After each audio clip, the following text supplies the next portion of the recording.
प्रिय विद्यार्थियों, आप सभी का स्वागत है आपके अपने YouTube चैनल GK लोना स्टडी पर। आज हम करने वाले हैं 2010 का जो BSTC का पेपर है उसका जो संस्कृत का पार्ट है वो हम करने वाले हैं। इसके अलावा जो हिंदी का, GK का, रीजनिंग का जो भी अलग पार्ट है वो हमने अलग अलग प्लेलिस्टों में उनकी वीडियो है वो डाल दिए हैं। मतलब 2008 से लेकर 2021 तक के जो पेपर थे प्रीवियस ईयर के BSTC के, वो उनके अलग अलग प्लेलिस्ट है सभी टॉपिक्स की, वहाँ से जाकर आप अपनी वीडियो है वो देख सकते हैं। और आज हम करने वाले हैं 2010 का जो पेपर है उसका संस्कृत का पार्ट हम करने वाले हैं, जिसमें 51 से लेकर 80 तक के हमारे प्रश्न होंगे। और आज का हमारा 1 नंबर प्रश्न है कि बालकः विद्यालयात् प्रतिगच्छति रेखांकित पदे संशोधनम रूप भवति। बालकः विद्यालयात् प्रतिगच्छति रेखांकित पदे संशोधनम रूपम भवति, यानी कि जो हमारे पास विद्यालयात् शब्द है वो गलत है। विद्यालयात् शब्द के स्थान पर हमारे पास क्या आएगा यह हमें बताना है। एकदम सरल सा प्रश्न दिया गया है कि बालकः विद्यालयात् प्रतिगच्छति रेखांकित पदे संशोधनम, विद्यालयात् के स्थान पर हमारे पास क्या आएगा? विद्यालयात् के स्थान पर हमारे पास जो आएगा वो विद्यालयम आएगा, तो जो हमारे पास बी नंबर ऑप्शन है एकदम सही हो जाएगा। और अगला प्रश्न आज का हमारा 2 नंबर की धर्मात् न परमदित्वम रेखांकित पदे विभक्ति भवति। जो हमारे पास धर्मात् शब्द दिया गया है उसमें विभक्ति कौन सी है? धर्मात् शब्द में विभक्ति कौन सी है? धर्मात् शब्द है उसमें हमारे पास जो विभक्ति होगी वो होगी पंचमी विभक्ति है धर्मात्। धर्मात् तो इसमें जो पंचमी विभक्ति है, तो जो हमारे यहाँ पर डी नंबर ऑप्शन है एकदम सही हो जाएगा। और अगला प्रश्न है 53 नंबर प्रश्न, यानी कि जो हमारा जो संस्कृत का पेपर है 2010 का उसका 3रा नंबर प्रश्न। शिशु मातुः अनुकरणम करोति रेखांकित पदे प्रयुक्त उपसर्ग भवति। जो अनुकरणम शब्द हमें दिया गया है उसमें कौन सा उपसर्ग लगा है यही हमें बताना है। अनुकरणम शब्द है उसमें कौन सा उपसर्ग है? सम है, अव है, अप है या अनु है? तो अनुकरणम शब्द है, इसमें तो अनु उपसर्ग है, तो जो हमारा यहाँ पर डी नंबर ऑप्शन है एकदम सही हो जाएगा कि शिशु मातु अनुकरणम करोति रेखांकित पदे, जो अनुकरणम शब्द है उसमें उपसर्ग कौन सा है? अनु हो जाएगा। और जो हमारा 54 नंबर प्रश्न है, यानी कि जो 4 नंबर प्रश्न है हमारा संस्कृत का, ये दा धातु लट लकारे मध्यम पुरुष बहुवचने रूपम भवति। दा धातु का लट लकार का मध्यम पुरुष का जो बहुवचन रूप है वो कौन सा है? ददस्य है, दत्त है, ददाती है या दत्त है? दा धातु का लट लकारे मध्यम पुरुष बहुवचन रूप है वो कौन सा है? तो दा धातु का लट लकार का मध्यम पुरुष बहुवचन रूप है वो दत्त है, तो जो हमारे यहाँ पर डी नंबर ऑप्शन है एकदम सही हो जाएगा। और अगला प्रश्न है हमारा 55 नंबर प्रश्न कि हरिवंदे इति पदे संधि अस्ति। हरिवंदे जो शब्द है उसमें संधि कौन सी है? हरिवंदे इस पद में संधि कौन सी है? अनुस्वार संधि, उत्व संधि, चतुर्व संधि, सत्व संधि। हरिवंदे इति पदे संधि अस्ति। हरिवंदे में संधि कौन सी है? हरिवंदे इस शब्द में जो हमारे पास संधि है वो है अनुस्वार संधि। अनुस्वार संधि है, तो जो हमारे पास ए नंबर ऑप्शन है एकदम सही हो जाएगा कि हरिवंदे इस पद में यानी इस शब्द में संधि है वो है हमारी अनुस्वार संधि। और अगला प्रश्न है हमारा कि शुद्ध वाक्यो अस्ति। हमें 4 वाक्य दिए गए हैं, उनमें से शुद्ध वाक्य है वो कौन सा है यही हमें बताना है कि कविषु कालिदास श्रेष्ठ अस्ति। कविषु कालिदास श्रेष्ठ अस्ति कि कवियों में कालिदास श्रेष्ठ है। कवि भे कालिदास है श्रेष्ठ अस्ति। कविन कालिदास श्रेष्ठ अस्ति। कवि कालिदास, एकदम आसान प्रश्न है कि कविषु कालिदास श्रेष्ठ अस्ति। यह जो हमारा वाक्य है वो एकदम सही हो जाएगा। शुद्ध वाक्य अस्ति, तो जो हमारा ए नंबर ऑप्शन है एकदम सही हो जाएगा कि कविषु कालिदास श्रेष्ठ अस्ति कि कवियों में कालिदास है वो श्रेष्ठ। बाकी के जो 3 हमारे पास वाक्य दिए गए हैं वो गलत है। और अगला प्रश्न है हमारा 57 नंबर प्रश्न, यानी कि 7 नंबर प्रश्न है कस्मिन पदे प्र उपसर्गो न अस्ति। हमें 4 ऑप्शन दिए गए हैं, उसमें जो 3 पद है हमारे पास उसमें प्र उपसर्ग का प्रयोग हुआ है, और एक हमारे पास जो ऑप्शन होगा उसमें प्र उपसर्ग का प्रयोग नहीं हुआ है। वही हमें बताना है कि कस्मिन पदे प्र उपसर्गो न अस्ति। वह शब्द जिसमें प्र उपसर्ग का प्रयोग नहीं हुआ है, प्रहर्ति, प्रभावती, संभवती या प्रयत्न। वह उपसर्ग जिसमें वह पद यहाँ पर वह शब्द जिसमें प्र उपसर्ग का प्रयोग नहीं हुआ है, तो प्र उपसर्ग का प्रयोग है वो कौन से में नहीं हुआ है? तो प्रहर्ति में प्र का प्रयोग हुआ है, प्रभवती में भी प्र उपसर्ग का प्रयोग हुआ, प्रयत्न में भी हुआ है, लेकिन संभवता में तो नहीं हुआ है। तो जो हमारे पास डी नंबर ऑप्शन है एकदम सही हो जाएगा कि प्र उपसर्ग से नहीं बना हुआ जो शब्द है वो डी है हमारा, डी नंबर ऑप्शन यानी संभवती। और अगला प्रश्न है कि संस्कृतम इति पदे क उपसर्ग वर्तते। संस्कृतम शब्द में उपसर्ग कौन सा है? संस्कृते इते पदे क उपसर्ग वर्तते। सम है, निर है, अव है या दुर है? संस्कृतम जो शब्द है उसमें कौन सा उपसर्ग है? सम, उपसर्ग हो जाएगा संस्कृतम शब्द में। तो जो हमारे पास यहाँ पर ए नंबर ऑप्शन है एकदम सही हो जाएगा। निरअवधूर ये तो होंगे नहीं कि संस्कृतम इति पदे का उपसर्ग वर्तते, संस्कृत में जो उपसर्ग होगा वो होगा सम होगा। और अगला प्रश्न है कि दंतोष्टम इति उच्चारण स्थानम अस्ति चकारस्य तकारस्य टकारस्य वकारस्य। दंतोष्टम इति उच्चारण स्थानम अस्ति, हमारे पास 4 ऑप्शन है वो दिए गए हैं, उसमें से दंतोष्ट से उच्चारण होने वाला शब्द कौन सा है यह हमें बताना है कि इन 4 शब्दों में से, इन 4 ऑप्शन में से दंतोष्ट का उच्चारण वाला शब्द है वो कौन सा है। वकारस्य दंतोष्ठम इति उच्चारण स्थानम अस्ति चंकारस्य तकारस्य टकारस्य और वकारस्य। वकारस्य वकारस्य यानी कि दंत ओष्टम, दंत ओष्टम आप इसका उच्चारण कर देख सकते हैं कि जो हमारे पास वकारस्य शब्द है उसमें दंत और ओष्ट दोनों का जो प्रयोग है वो हो रहा है उसे बोलने में वकारस्य। तो इसमें जो हमारा डी नंबर ऑप्शन है एकदम सही हो जाएगा कि दंतोष्ट इति उच्चारणम अस्ति, दंतोष्ट का उच्चारण वाले जो शब्द है इन 4 में से वो है हमारा वकारस्य। वकारस्य आप इसको एक बार बोलकर उच्चारण कर देख सकते हैं। और अगला प्रश्न है हमारा 60 नंबर यानी कि 10 नंबर प्रश्न है संस्कृत का कि गम धातु स्त्री प्रत्यांत रूपम भवति। गम धातु का स्त्री प्रत्यांत रूप है वो कौन सा है। गच्छ है, गत्वा है, गंतुम है तो गंतकम है। गम धातु स्त्री प्रत्यांत रूपम भवति, तो गम धातु का सूत्रीय प्रत्यांत रूप होगा वो होगा हमारे पास गच्छत। तो जो हमारे पास ए नंबर ऑप्शन है वो एकदम सही हो जाएगा। और अगला प्रश्न है कि तत् शब्दस्य नपुंसकलिंग प्रथमा विभक्ति बहुवचन रूपम भवति। तत् जो शब्द है हमारे पास, तत् शब्द से नपुंसकलिंग प्रथम विभक्ति का रूप होना चाहिए और उसका बहुवचन है वो रूप कौन सा होगा। तत् शब्द है उसका नपुंसकलिंग प्रथम विभक्ति बहुवचन रूप है वो कौन सा होगा यह हमें बताना। ये रूप आपके लगभग सभी याद है, उनमें से देखकर बताना है कि तत् जो शब्द है उसका नपुंसकलिंग प्रथम विभक्ति बहुवचन रूप है वो कौन सा है। एकदम आसान सा प्रश्न है। इसमें जो हमारा तानी वाला ऑप्शन है वो एकदम सही हो जाएगा क्योंकि यह तो जो तानी वाला है वो नपुंसकलिंग जो प्रथम विभक्ति बहुवचन का रूप है वो है हमारे पास। तो जो हमारा यहाँ पर डी नंबर ऑप्शन है एकदम करेक्ट हो जाएगा। और अगला प्रश्न है हमारे पास 62 नंबर प्रश्न 2010 के मॉडल पे, जो 2010 का पेपर था बीएसटीसी का, उसका कि जसत्व संधि उदाहरणम अस्ति। जसत्व संधि का उदाहरण कौन सा है इन 4 ऑप्शंस में से।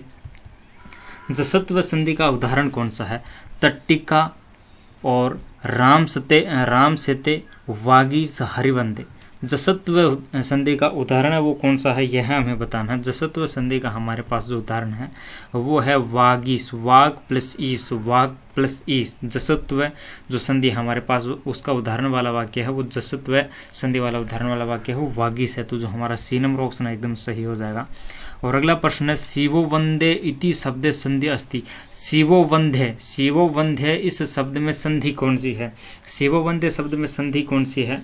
शिवो वंदे जो शब्द है उसमें संधि है हमारी उत्व संधि, उत्व संधि है शिवो वंदे शब्द में। तो जो हमारे यहाँ पर सी नंबर ऑप्शन है एकदम सही हो जाएगा।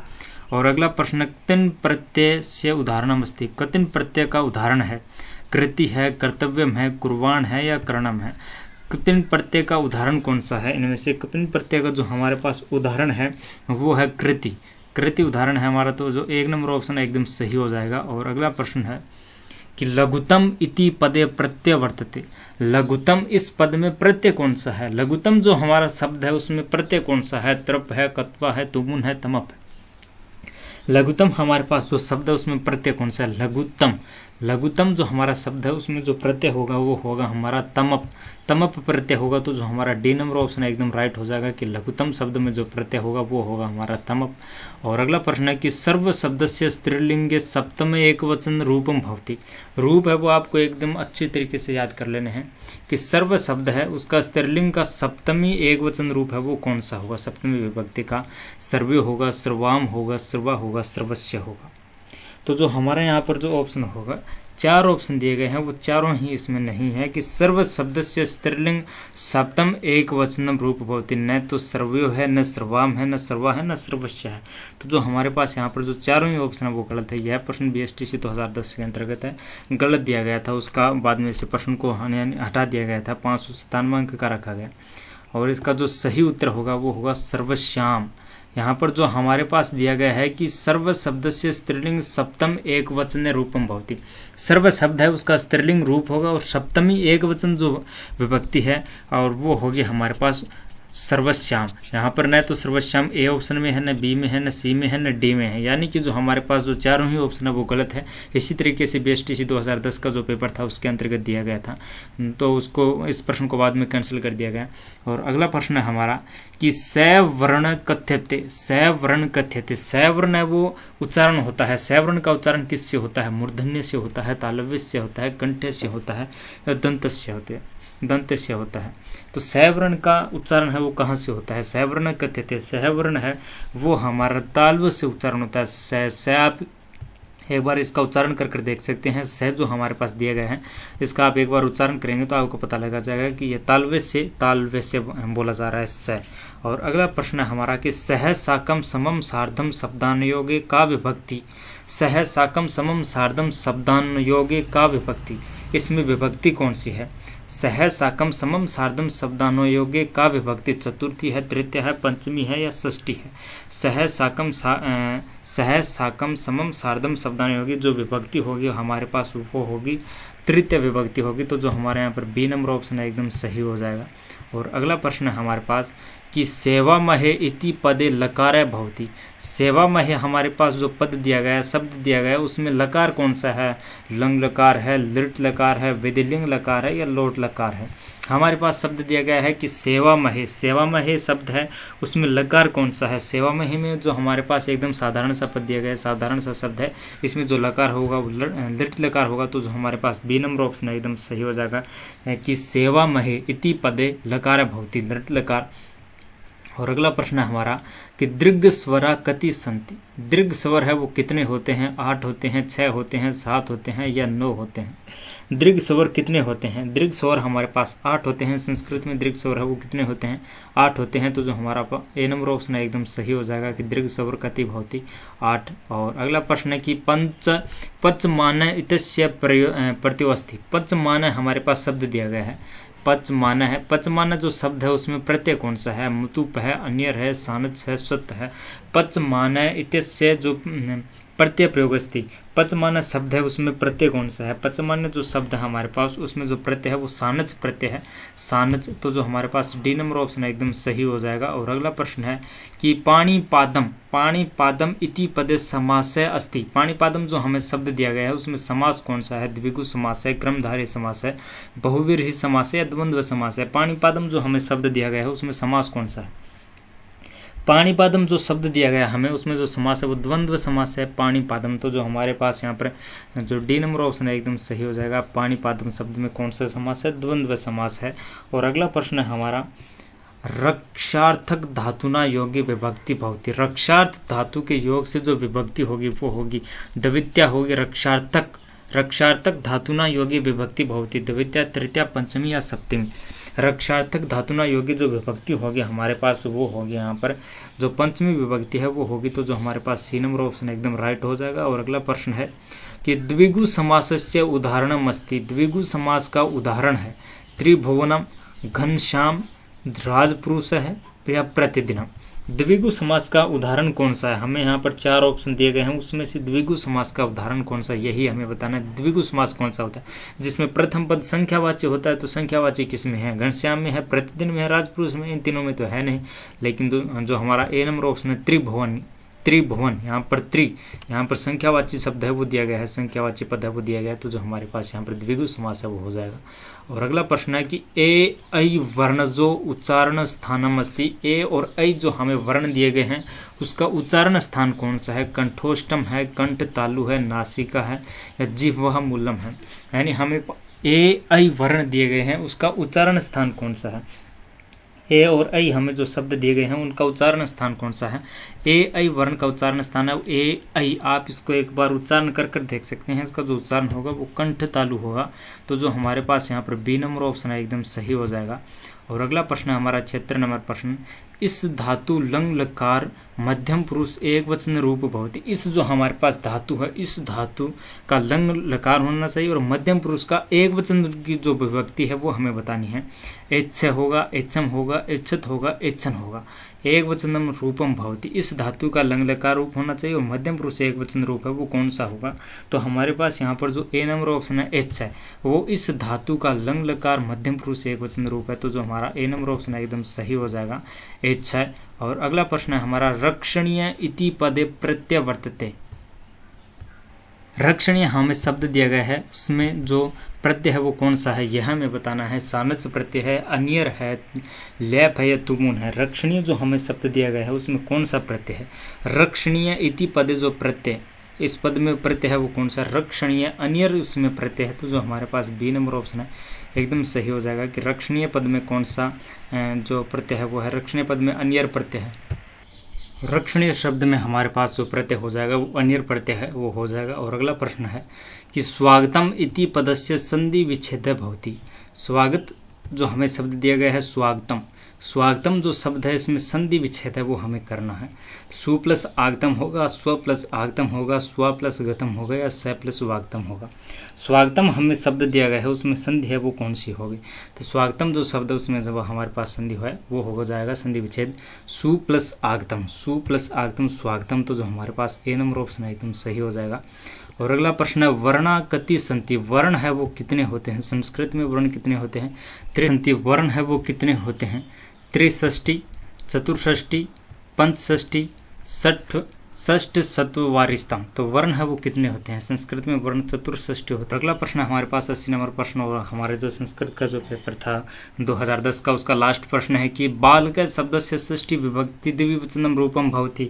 बालकम जो बालक हमारे पास शब्द दिया गया है उसके षष्ठी विभक्ति का द्विवचन रूप है वो कौन सा होगा। बालक शब्द की षष्ठी विभक्ति का जो द्विवचन रूप होगा वो होगा बालकय हो। बालकय हो तो जो हमारे पास यहाँ पर बी नंबर ऑप्शन है वो एकदम सही हो जाएगा। बालकय जो शब्द है वो बालक शब्द की षष्ठी विभक्ति का द्विवचन रूप है वो होगा। तो हमारे पास बी नंबर ऑप्शन है एकदम करेक्ट हो जाएगा। तो दोस्तों इस प्रकार हमने जो राजस्थान बीएसटीसी 2010 का जो पेपर था उसका संस्कृत का पार्ट है वो हमने किया, यानी कि 51 से लेकर 30 तक के प्रश्न वो हमने किए, 30 प्रश्न किए। आपको यह वीडियो कैसा लगा, कितने प्रश्न आपको आपके सही हो रहे थे कमेंट में बताना।